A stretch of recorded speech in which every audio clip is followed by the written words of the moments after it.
For today's beading lesson, I have a couple of ideas about how you can combine wire and focal beads to make really easy stacking bangles. So what you'll do to get started is take some flat wire.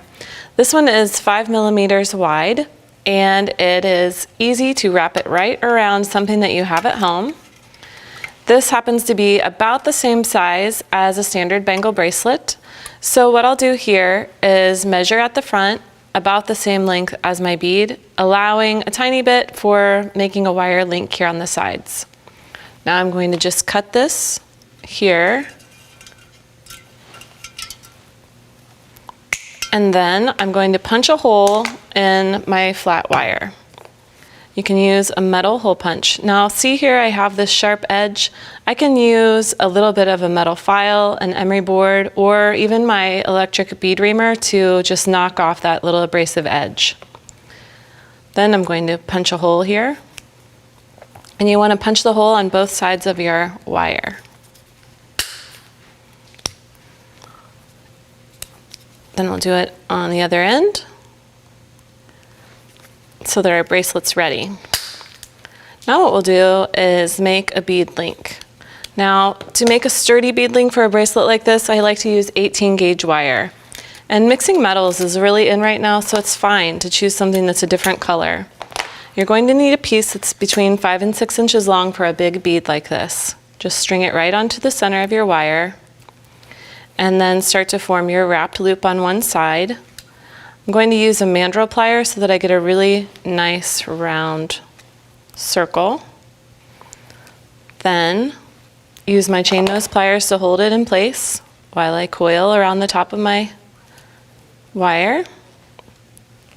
Then I can even use my pliers to kind of scrunch this together just a tiny bit more.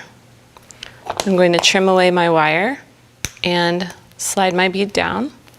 Then make a loop on the other end. Make sure that it's in the same plane. So I want to bend it against my bead here, and then make my circle at the end, and then I'll coil it around again.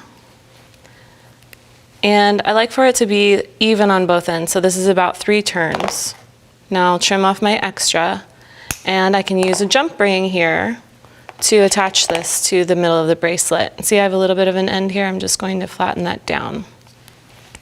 Now I'll use both of my pliers to open my jump ring, always opening the ends away from each other like so.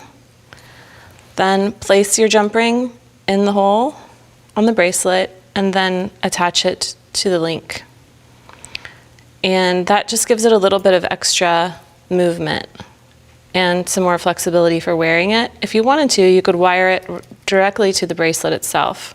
But I like having that ring in there because it gives it just a little bit of give when you're putting it on and off. Now, another way of making that type of bracelet with flat wire, but without a hole punch, is using a thinner width of the flat wire, wrapping it around your can, and then trim your ends again, but this time you want to cut it right where they meet.